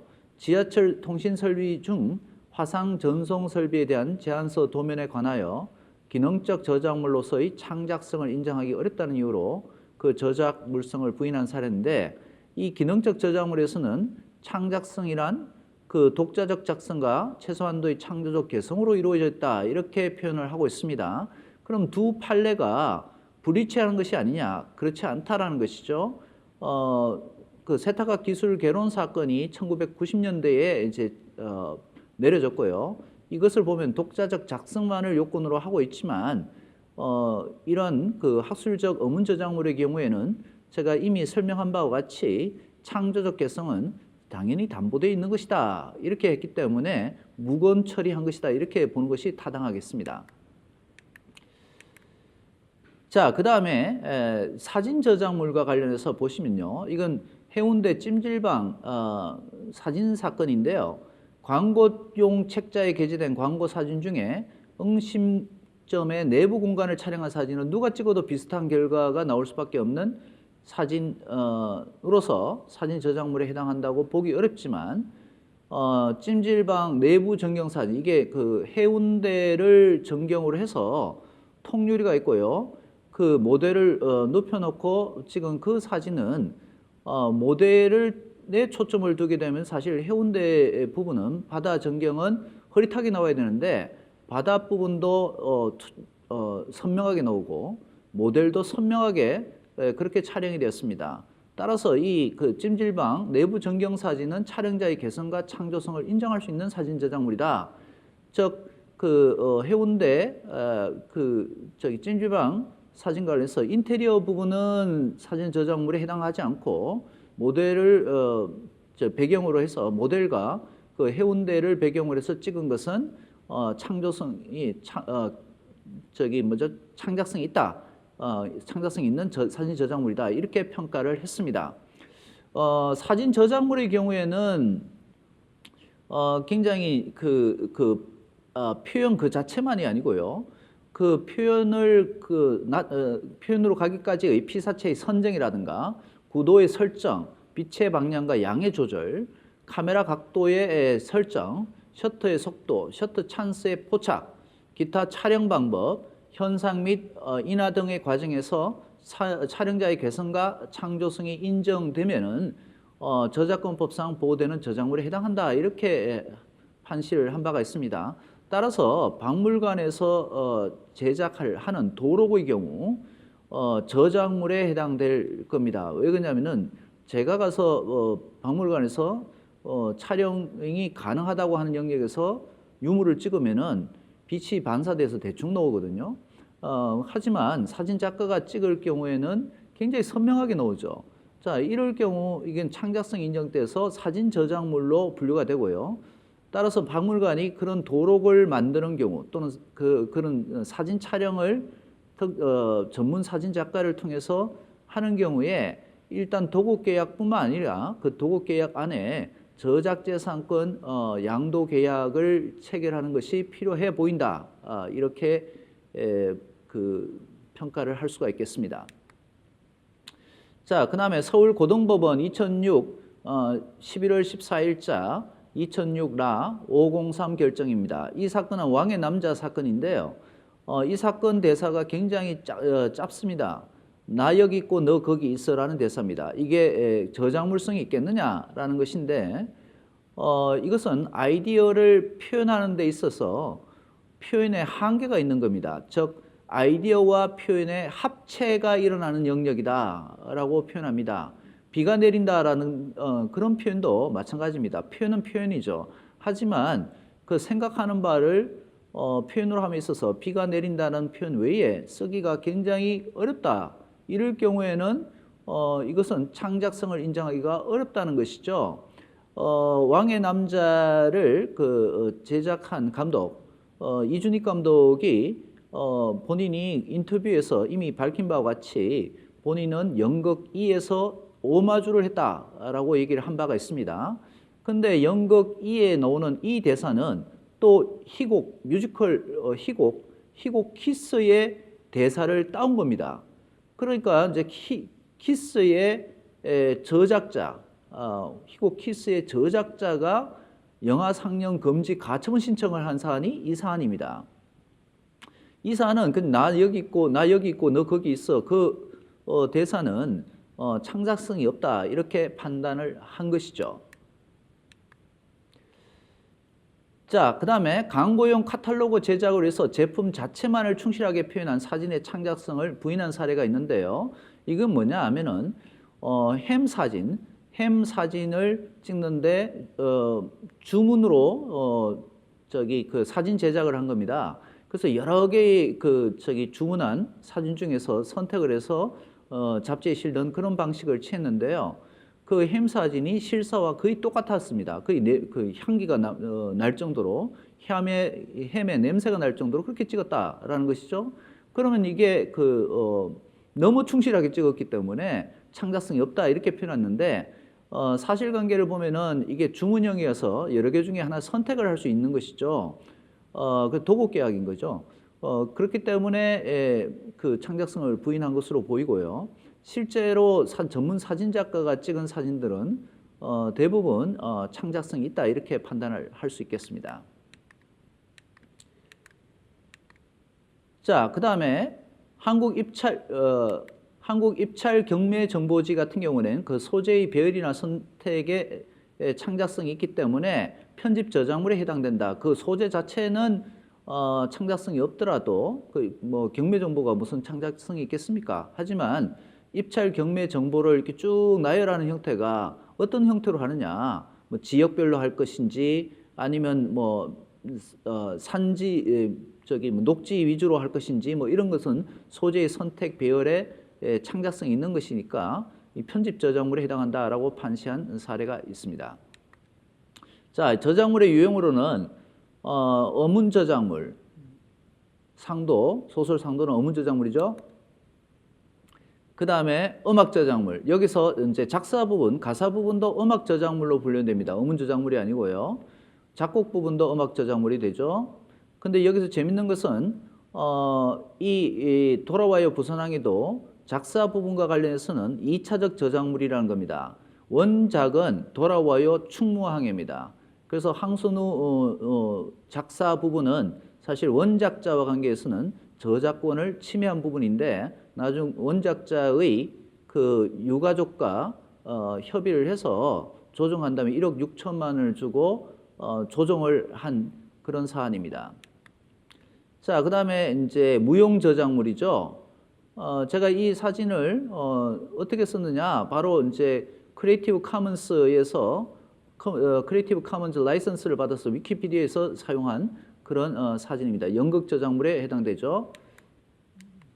자, 그 다음에 제가 이런 강의를 함에 있어서 사진 저작물에 대해서는 굉장히 저작권 침해 여부가 이제 문제가 될 수 있기 때문에 제가 외국에 갈 때마다 사진을 열심히 찍어 놓습니다. 그래서 이 부분들은 다 제가 직접 찍은 사진들입니다. 여러분들 지금 화면으로 보시면요, 좌측편에 있는 것은 거기에 보면은 삼각형의 그 조각 저작물이 있죠. 그 부분은 미술 저작물입니다. 바로 이제 2019년 일본 나고야에 있는 저 조형물도 당연히 미술 저작물에 해당되고요. 자, 원래 실내에 있는 사진들은 참 미술 저작물이 찍기 어렵습니다. 특히 현대의 미술과 관련해서는 찍기가 어려운데, 제가 베를린에 갔을 때에 베를린 현대 미술관에서 촬영을 할 수 있도록 했기 때문에 제가 집중적으로 사진들을 찍었습니다. 롯데 레저스타인이라고 해서 이분과 관련된 책이 다 미술 저작물에 해당되는 겁니다. 자, 이거는 고베에서 찍은 것인데 이 조형물은 미술 저작물이고요. 호텔은 건축 저작물에 해당됩니다. 자, 여기서 다 집중적으로 건축 저작물인데요. 여러분 저기 그 화면을 보시면은 하단 부분, 오른쪽 하단 부분에 있는 것은 피렌체에 있는 다리 위의 건물들이 건축 저작물에 분류되고요.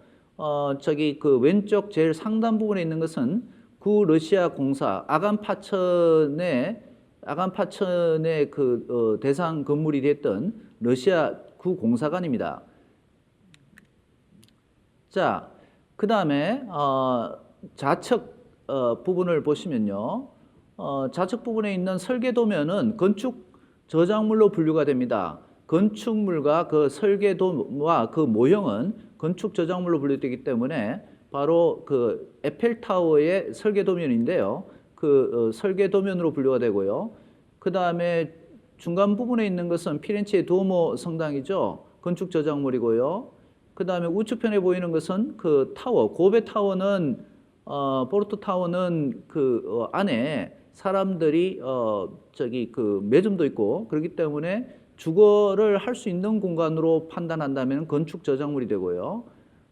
그렇지 않고 저기 그 외형만 이렇게 볼 수 있는 형태가 된다면 미술 저작물로 분류가 될 수 있을 것 같습니다. 저는 그 뭐 건축 저작물이라고 얘기를 합니다.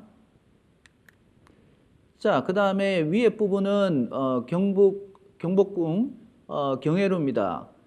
이 부분은 그 한국저작권위원회 공유마당에 가면은 어떤 조건, 이용 조건 하에 사용될 수 있는지가 나와 있습니다. 그래서 제가 거기에 따라서 사용을 한 것이죠. 그래서 박물관에서 어떤 사진을 쓸 때에 유용하게 쓰려고 하면은 저작권을 침해하지 않고 유용하게 쓰려고 하면은 한국저작권위원회 공유마당을 적극적으로 활용할 수 있을 것 같고요.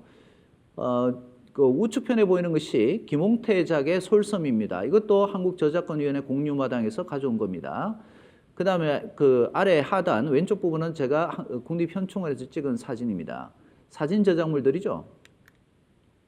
자, 이런 부분도 다 사진 저작물인데요. 좌측 상단 부분은 저기 우리 그 중앙대학교 청동 연못이고요.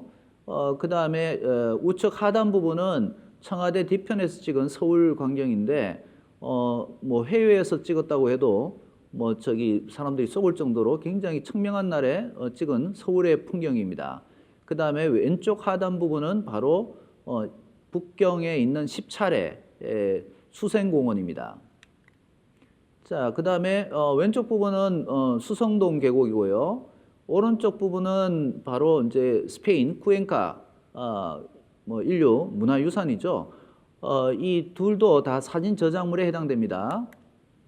자, 그다음 왼쪽 배는 베를린에 있는 훔볼트 대학의 도서관입니다. 훔볼트 대학에 이렇게 계단을 이렇게 가시면은 마르크스가 생전에 했던 말들을 그 슬로건 형태로 표 형태로 이렇게 계단마다 이렇게 기재가 돼 있어요. 그 굉장히 아름다운 건물들입니다. 우측편은 청계천의 풍광이죠. 다 사진 저작물로 분류가 됩니다. 자, 이건 사진 저작물인데요. 우측편에 있는 것은 이태리 로마의 그 링크 대학교 카페입니다. 책자를 어떻게 나뭇잎 모양으로 할 수 있는지 모르겠지만 굉장히 아름다워서 제가 찍은 사진입니다. 사진 저작물에 해당됩니다. 자, 이 사진은 쿠엔카 사진인데요. 스페인 쿠엔카 산 위에 그 성이 있는 것이죠. 사진 저작물입니다. 자, 이것도 사진 저작물에 해당되고요. 한쪽은 그 왼쪽은 수성동 계곡이죠. 오른쪽은 국립현충원입니다. 자, 그다음 영상 저작물, 왕의 남자는 영상 저작물에 해당됩니다. 그다음에 지금 화면에 나오는 것은 도형 저작물에 해당되죠. 그다음에 이제 소프트웨어 같은 경우는 컴퓨터 프로그램 저작물에 해당됩니다.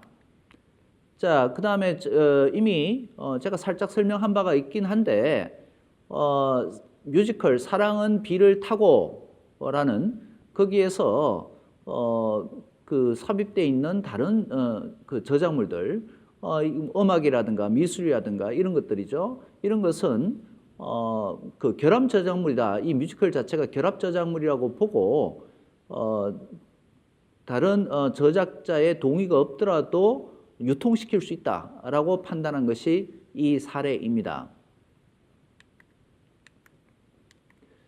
자, 그 다음에 히딩크 넥타이. 이거는 기능이 넥타이는 목에 매는 것이죠. 목에 매는 부분을 빼고 다른 부분에 창작성이 있을 때에 응용 미술 저작물이라고 얘기합니다. 그래서 산업 디자인이 창작성이 있으면 응용 미술 저작물로 분류된다는 것이죠. 자, 당연히 이거 사진 저작물들이죠. 자, 저기 보시는 왼쪽 편에 있는 것은 나고야의 저기 나고야성이죠. 그 다음에 저기 오른쪽 편은 영상 저작물에 해당됩니다. 서커스 쇼를 본 거죠. 저기 왼쪽 편은 건축 저작물입니다. 자, 그 다음에 왼쪽 편은 이태리 그 몬테팔코의 송로버섯을 파는 거리입니다. 그 다음에 이제 오른쪽 편은 낙선제라고 해서 남한산성 주변에 있는 식당인데 다 건축 저작물에 해당되죠. 자, 둘 다 건축 저작물인데 오른쪽 편은 두오모 성당을 볼 수 있는 현지인들만 자주 가는 도서관입니다. 도서관에서 두오모 성당을 볼 수가 있는데 커피를 마시면서 볼 수가 있죠. 자, 왼쪽 편은 자 바로 이제 그 이태리 로마의 링크 대학교 카페입니다. 사진 저작물이고요. 그 다음에 오른쪽은 메디치 가문의 문장입니다. 피렌체에 있는 메디치 가문의 문장이죠. 이것도 이제 사진 저작물이죠. 자, 그 다음에 지금 두오모 성당을 볼 수 있는 곳인데 제가 벌쓴 그 오블라테인가요? 오블라테라는 저기 도서관 이름입니다. 보통 이제 관광객들은 잘 모르고 현지인들만 자주 가는데 마치 파리 일대학의 그 교수인 제 친구가 이쪽에 안 나와서 같이 커피를 마시면서 두오모 성당을 봤죠. 뭐 사진 저작물, 이 사진만 보면 사진 저작물이고요. 그 다음에 그 건물로 보면 건축 저작물이 되겠죠. 훔볼트 대학교 법과대학 그 2층에서 내려다본 동상인데 이 동상은 미술 저작물에 해당됩니다. 그 다음 옆에 있는 사진은 그냥 이제 레몬체리가 있는 것인데요. 이 사진 저작물에 해당되죠. 자, 이것도 다 사진 저작물입니다. 사진 저작물이죠. 다 사진 저작물인데 오른쪽 편에 있는 그 건물은 베를린에 가시면은 볼 수 있는 것인데 요즘처럼 비대면 사이에서 참 이제 사진을 보고 여러분이 관광을 즐기시는 것 같은데요. 그래서 박물관에서 해야 될 부분이 이런 부분이 아닌가 싶습니다. 그 필드 리듬 오브 코리아인가요? 그것처럼 지금은 직접 현장에서 볼 수 없기 때문에 박물관에서 그 느낌을 알 수 있는 것을 AR이나 VR이나 MR로 만드는 과정에 저작물 처리를 어떻게 해야 될 것인가라는 고민을 지금부터 해놓아야지 좀 더 선진화된 박물관 문화를 구축할 수 있을 것이라고 저는 생각을 합니다. 그래서 오른쪽 편에 있는 저것은 동독 시절에 방송타워가 건설됐는데 동독 그 공산당이 되게 싫어했다고 그럽니다. 왜냐하면은 일정한 시간 때문에 꼭 십자가가 방송타워인데 십자가가 생기는데 마침 저기 보시면은 십자가가 생겨 있는 지금 모습을 제가 촬영한 겁니다. 자, 그다음에 에노시마 일본 도쿄 근처에 있는 에노시마에 갔는데 그 에노시마에서 일본 사람들이 딱지를 붙여놨습니다. 거기 앉지 말라고 구글링을 해서 붙였는지 여기에 앉아 말라 뭐 이렇게 표현했는데 왜 우리말은 이렇게 반말로 하는지 모르겠어요. 아마 저기 우리말이 서툴러서 그런 것 같습니다. 그다음에 오른편에 있는 것은 건축 저작물이죠. 호텔 같은 경우 건축 저작물, 앞에 있는 조형물의 경우에는 미술 저작물 이렇게 됩니다. 자, 스페인 꾸엔카에 있는 라만차 대학교 거기 법과대학이고요. 오른편은 훔볼트 대학에서 본 방송 타워가 보이죠? 자, 방송 타워가 좀 더 선명하게 보이고요. 십자가가 더 선명하게 비치는 방송 타워입니다. 자, 그 다음에 오른쪽 편에 있는 것은 어디냐면은 이태리 앙코나에 있는 전원주택입니다. 자, 왼편에 있는 것은 국립현충원이고요. 오른편에 있는 것은 바로 아까 만든 이태리 앙코나에 있는 전원주택에서 에어비앤비로 이제 우리가 투숙했던 곳입니다. 자, 이게 사진 저작물이죠, 다들. 자, 오른편에 있는 것은 미술 저작물, 왼편에 있는 것은 건축 저작물에 해당되겠습니다. 자, 그 다음에 왼편에 있는 것은 건축 저작물이고요. 오른편에 있는 것도 건축 저작물인데 오른편에 있는 것은 북경의 제자가 지금 활동하고 있는 중국 변호사로 활동하고 있는 경사 로펌 건물입니다. 중국에서 로펌이 만리장성을 본따서 이렇게 한 로펌은 이 로펌이 유일합니다. 중국 3대 로펌 중에 하나죠. 자, 2차적 저작물에 대해서 이제 살펴볼 건데요. 박물관에서는 2차적 저작물이 여러 곳에서 만들어집니다. 제가 좀 전에 보여드렸던 그 석굴암 사진에서 보듯이 석굴암을 AR로 재현하는 경우 석굴암 자체에 대해서는 저작권이 없다고 치더라도 2차적 저작물이 탄생하는 그 과정이다라고 얘기를 했죠. 그래서 원 저작물의 창작성이 있든 없든 간에 그것을 번역, 편곡, 변형, 각색, 영상 제작 그 밖의 방법으로 작성한 창작물이 2차적 저작물이 된다. 이렇게 얘기를 할 수가 있겠습니다. 그 성립 요건은 원 저작물을 기초로 해야 되고요. 거기다가 창작성을 부과하는 형태가 되는 겁니다. 그래서 새로운 창작성을 부과해서 그 부과된 부분에 대해서 보호를 받는 것이다. 그래서 원 저작물과 관계에서는 허락을 받지 않으면 침해자가 될 가능성도 있게 됩니다. 자, 그다음 편집 저작물입니다. 편집 저작물은 편집물로서 그 소재의 선택, 배열 또는 구성의 창작성이 있는 것을 의미합니다. 이것도 2차적 저작물과 비슷한 논리가 이제 구성이 되는 것이죠. 그래서 이제 소재의 선택, 배열, 구성의 창작성이 있어야 되고요. 그래서 원 소재가 창작성이 있든 없든 소재의 배열, 선택, 구성의 창작성이 있으면 보호를 하기 때문에 만약에 그 소재의 저작자에 대해서 허락을 받지 못했다. 그 한도에서는 침해자가 되는 겁니다. 자, 그 다음에 비보호 저작물에 대해서 살펴보도록 하겠습니다.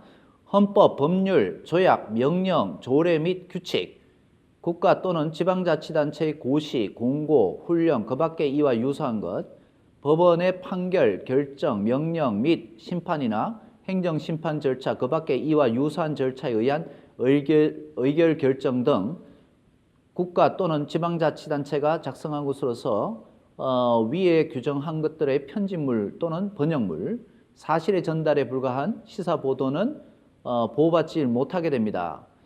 근데 여기서 만약에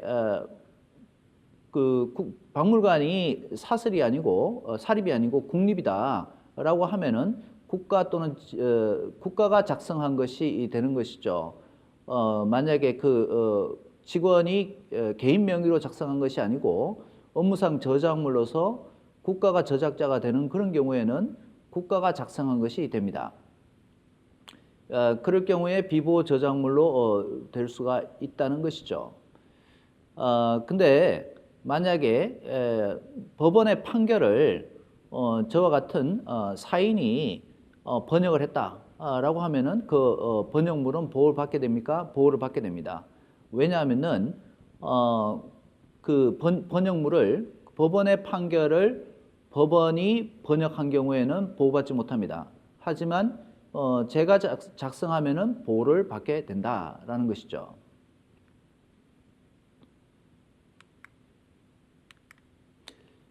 자, 연합뉴스에서 보면은 연합뉴스 사건에서 사실의 전달에 불과한 시사 보도는 보호를 하지 않기 때문에 그 뉴스 중에서도 그 저작권이 있는 부분만 양형에 그 재책을 인정하는데 반영해야 된다라고 판시한 사례가 이 사례가 되겠습니다.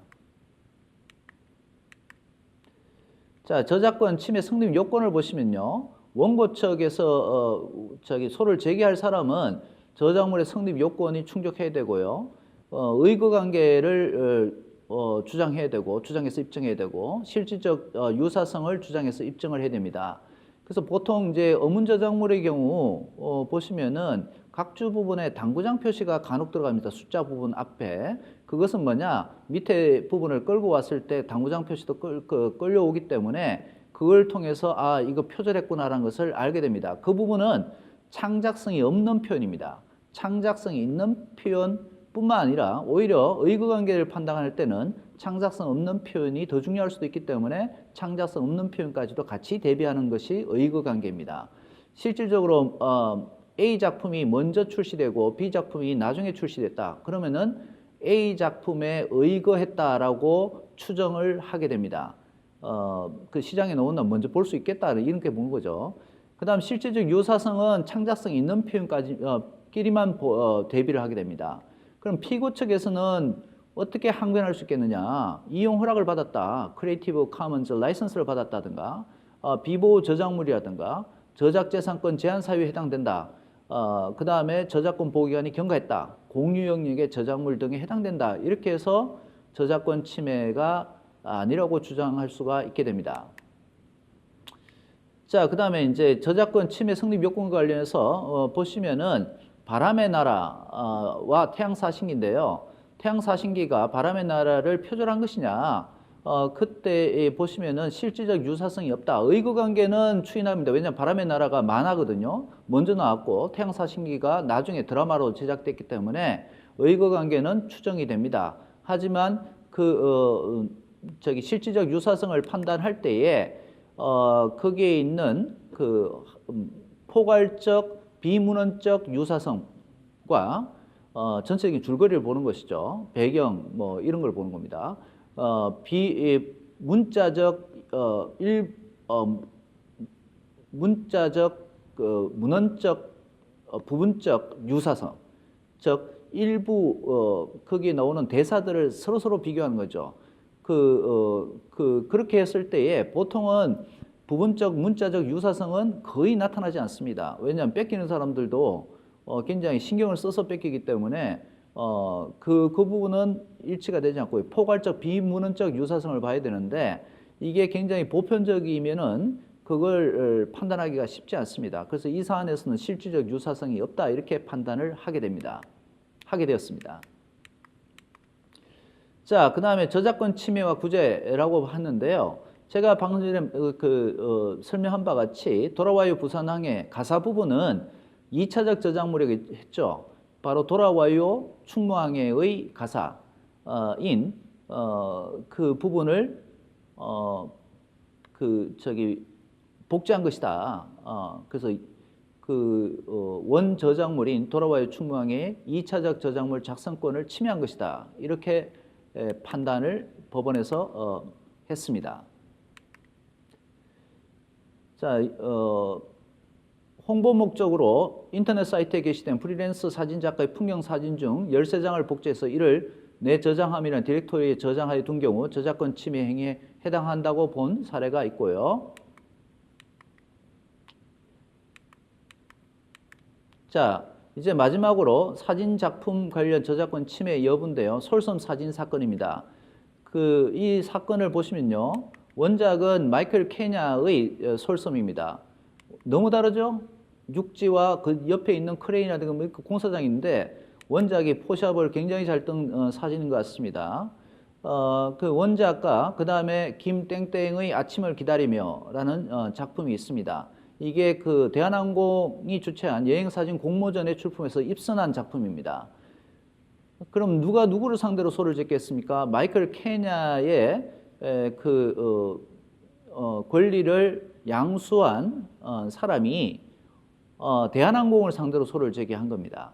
보통 이렇게 공모전이 있을 때에 공모전을 주최하는 주최 측이 저작권 양수를 해버리거든요. 그러니까 대한항공을 상대로 소를 제기한 그 사안이 되겠습니다. 이 사안에서 결국 법원은 어떻게 판단했느냐? 다 판단했을 때에 피사체의 선정이라든가 구도의 설정, 빛의 방향과 양의 조절, 카메라 각도의 설정, 셔터의 속도, 셔터 찬스의 포착, 기타 촬영 방법, 현상과 인화 등의 과정에서 촬영자의 개성과 창조성이 인정돼야만 그러한 저작물에 해당된다라고 봤고요.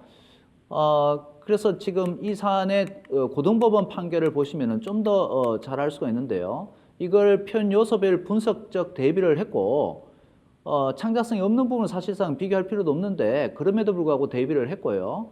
창작성이 있는 부분을 보니까 그 차이가 있더라라는 것이죠. 촬영 시점도 다르고 그 다음에 각 셔터의 속도도 차이가 있고 현상 및 인화 등 과정도 차이가 있고 그리고 전체적인 대비를 하더라도 실질적 유사성이 없다.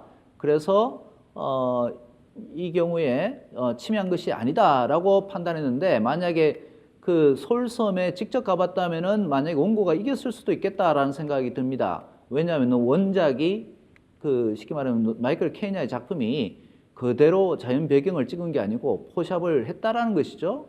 그러면은 그것을 쉽게 말하면 삭제된 부분들, 포샵이 된 부분에 대해서 비교를 했다면은 오히려 이 사건의 행방은 달라졌을 것이다. 그래서 만약 박물관에서 만드는 도록이라든가 이런 사진에 대해서는 그 저작권 확보라든가 이런 문제에서 깊이 있게 고민을 해야 된다라고 해서 제가 사진 작품 위주로 해서 마지막에 설명을 했습니다.